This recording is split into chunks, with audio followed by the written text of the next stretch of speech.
សម្រាប់សួរពុកម៉ែបងប្អូនសូមស្វាគមន៍មកកាន់ Channel ប្រាប់តម្រូវឆ្នោតជារៀងរាល់ថ្ងៃពីអបងនៅថ្ងៃនេះដែរថ្ងៃទី4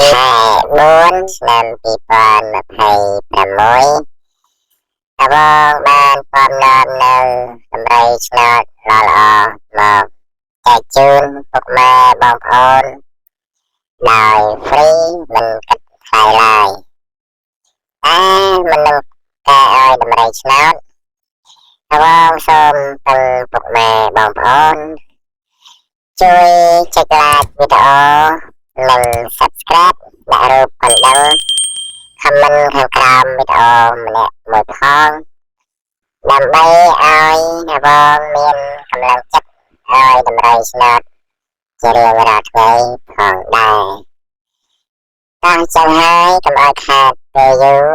រងចាំស្ដាប់ទាំងអស់គ្នាអបងឆ្នោតចេញអីមួយអបងឆ្នោតចេញអី